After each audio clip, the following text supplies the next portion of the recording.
창세기 42장. 야곱은 이집트에 곡식이 있다는 말을 듣고서 아들들에게 말하였다. 얘들아, 왜 서로 얼굴들만 쳐다보고 있느냐? 야곱이 말을 이었다. 듣자 하니 이집트에 곡식이 있다고 하는구나.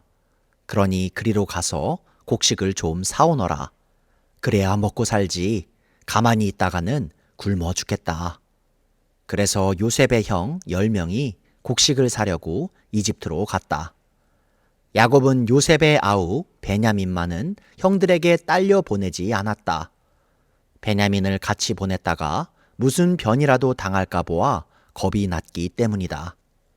가나안 땅에도 기근이 들었으므로 이스라엘의 아들들도 곡식을 사러 가는 사람들 틈에 끼었다.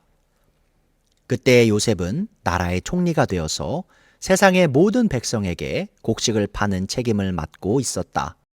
요셉의 형들은 거기에 이르러서 얼굴을 땅에 대고 엎드려 요셉에게 절을 하였다.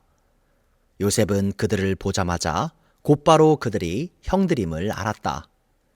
그러나 짐짓 모른 채 하고서 그들에게 엄하게 물었다. 당신들은 어디에서 왔소? 그들이 대답하였다. 먹거리를 사려고 가나안 땅에서 왔습니다. 요셉은 형들을 알아보았으나 형들은 요셉을 알아보지 못하였다. 그때 요셉은 형들을 두고 꾼 꿈을 기억하고 그들에게 말하였다. 당신들은 첩자들이요. 이 나라의 허술한 곳이 어디인지를 엿보러 온 것이 틀림없소. 그들이 대답하였다. 아닙니다, 총리어른. 소인들은 그저 먹거리를 사러 왔을 뿐입니다. 우리는 한 아버지의 자식들입니다. 소인들은 순진한 백성이며 첩자가 아닙니다. 그가 말하였다. 아니요, 당신들은 이 나라의 허술한 곳이 어디인지를 엿보러 왔소. 그들이 대답하였다. 소인들은 형제들입니다. 모두 12입니다. 가나안 땅에 사는 한 아버지의 아들들입니다. 막내는 소인들의 아버지와 함께 있고 또 하나는 이렇습니다. 요셉이 그들에게 말하였다. 내 말이 틀림없소. 당신들은 첩자들이요. 그러나 당신들이 진실을 증명할 길은 있소. 바로께서 살아계심을 두고 맹세하오. 당신들이 막내 아우를 이리로 데려오지 않으면 당신들은 여기에서 한 발자국도 벗어나지 못하오. 당신들 가운데서 한 사람을 보내어 당신들 집에 남아있는 아우를 이리로 데려오게 하고 나머지는 감옥에 가두어 두겠소.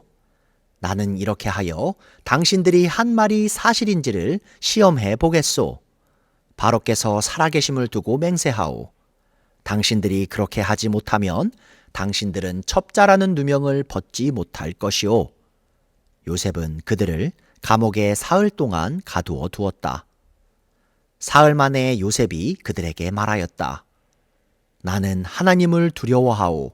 당신들은 이렇게 하시오. 그래야 살 수 있소.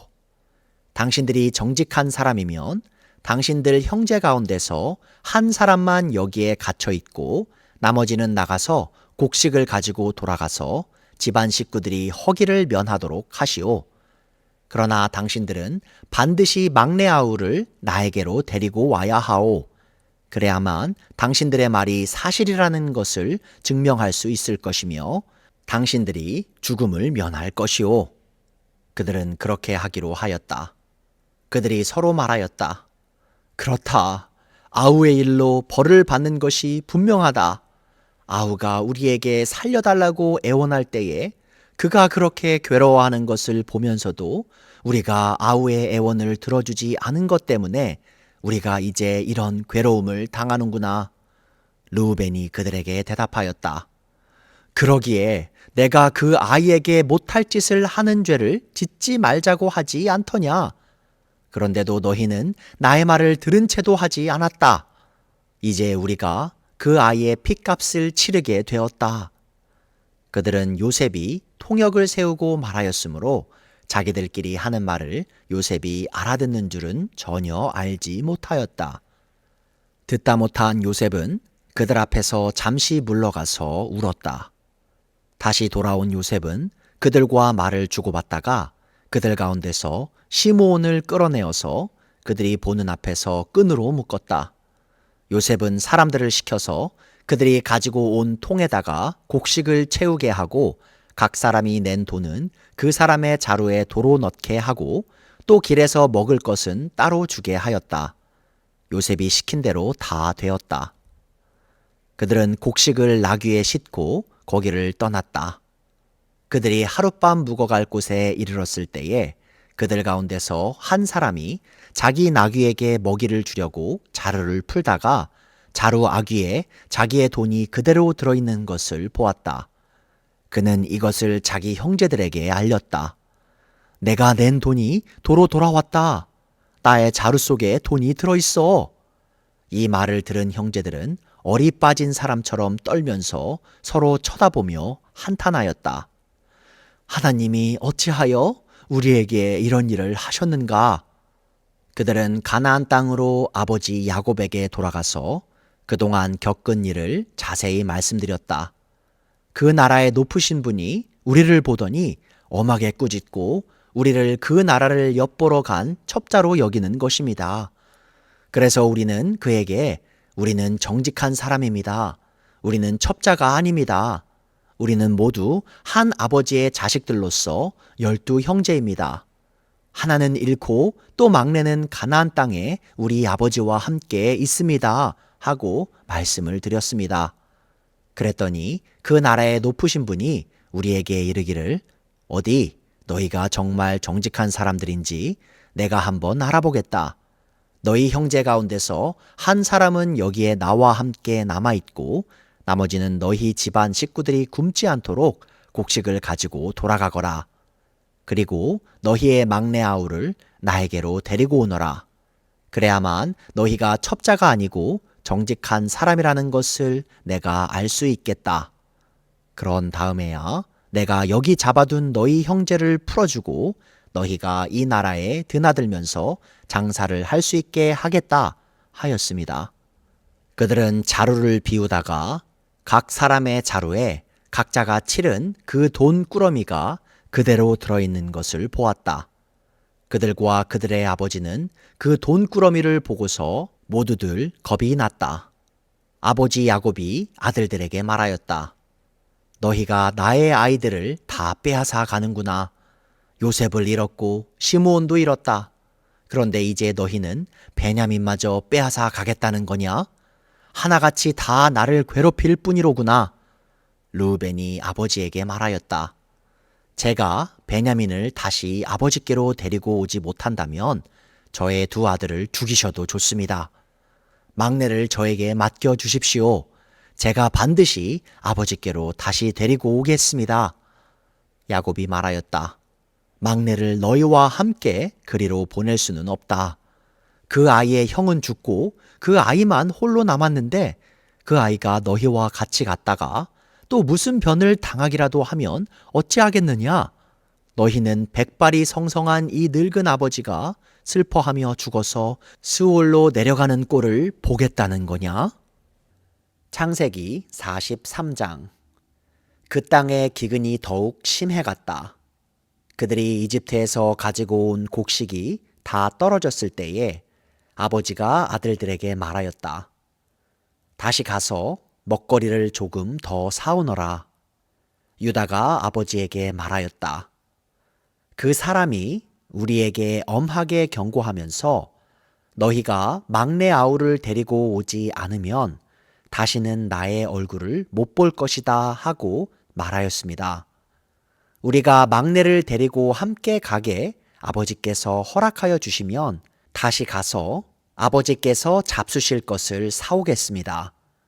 그러나 아버지께서 막내를 보낼 수 없다고 하시면 우리는 갈 수 없습니다. 그분이 우리에게 말하기를 너희가 막내 아우를 데리고 오지 않으면 다시는 나의 얼굴을 못 볼 것이다 하였기 때문입니다. 이스라엘이 자식들을 탓하였다. 어찌하려고 너희는 아우가 있다는 말을 그 사람에게 해서 나를 이렇게도 괴롭히느냐? 그들이 대답하였다.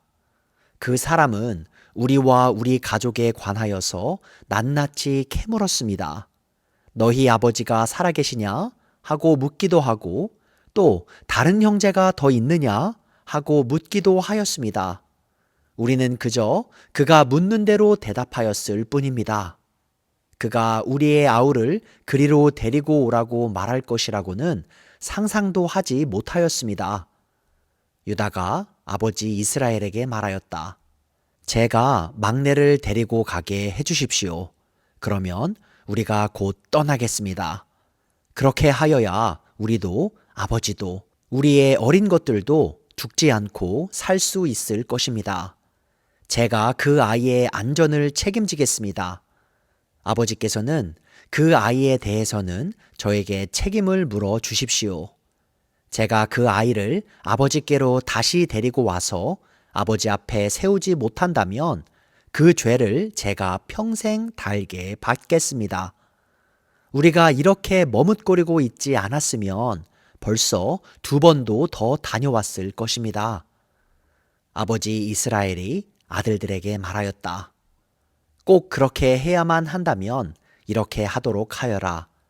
이 땅에서 나는 것 가운데 가장 좋은 토산물을 너희 그릇에 담아가지고 가서 그 사람에게 선물로 드리도록 하여라.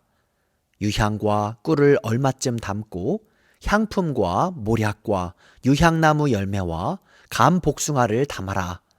돈도 2배를 가지고 가거라. 너희 자루 아귀에 담겨 돌아온 돈은 되돌려 주어야 한다. 아마도 그것은 실수였을 것이다. 너희 아우를 데리고 어서 그 사람에게로 가거라. 너희들이 그 사람 앞에 설 때에 전능하신 하나님이 그 사람을 감동시키셔서 너희에게 자비를 베풀게 해주시기를 빌 뿐이다.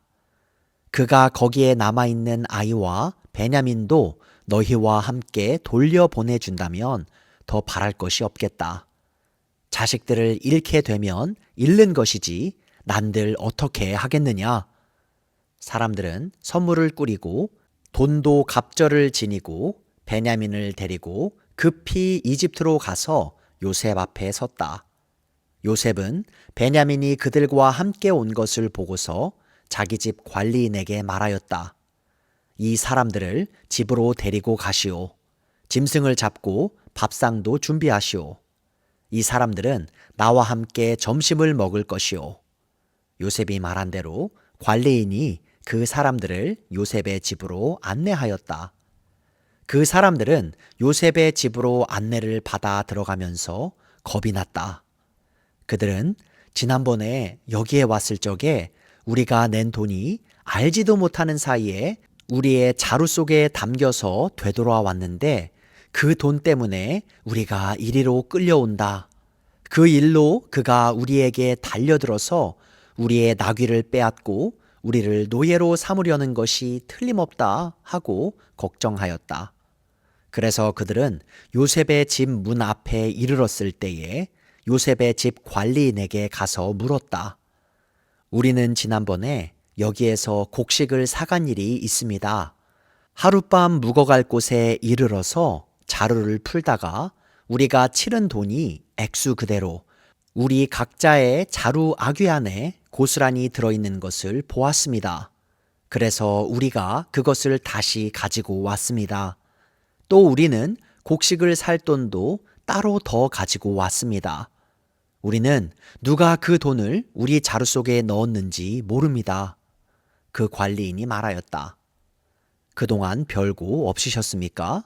걱정하지 마십시오. 댁들을 돌보시는 하나님, 댁들의 조상을 돌보신 그 하나님이 그 자루에 보물을 넣어주신 것입니다. 나는 댁들이 낸 돈을 받았습니다. 이렇게 말하면서 관리인은 시므온을 그들에게로 데리고 왔다. 관리인은 그 사람들을 요셉의 집 안으로 안내하고서 발 씻을 물도 주고 그들이 끌고 온 나귀에게도 먹이를 주었다.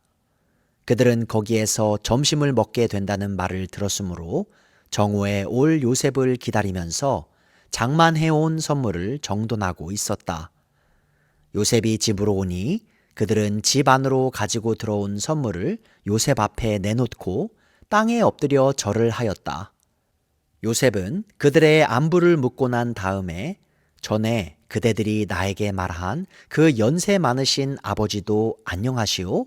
그분이 아직도 살아계시오? 하고 물었다. 그들은 총리 어른의 종인 소인들의 아버지는 지금도 살아있고 평안합니다 하고 대답하면서 몸을 굽혀서 절을 하였다. 요셉이 둘러보다가 자기의 친어머니의 아들, 친동생 베냐민을 보면서 이 아이가 지난번에 그대들이 나에게 말한 바로 그 막내 아우요? 하고 물었다. 그러면서 그는 귀엽구나. 하나님이 너에게 복 주시기를 빈다 하고 말하였다. 요셉은 자기 친동생을 보다가 마구 치밀어 오르는 형제의 정을 누리지 못하여 급히 울 곳을 찾아 자기의 방으로 들어가서 한참 동안 울고 얼굴을 씻고 도로 나와서 그 정을 누르면서 밥상을 차리라고 명령하였다. 밥상을 차리는 사람들은 요셉에게 상을 따로 차려서 올리고 그의 형제들에게도 따로 차리고 요셉의 집에서 먹고 사는 이집트 사람들에게도 따로 차렸다.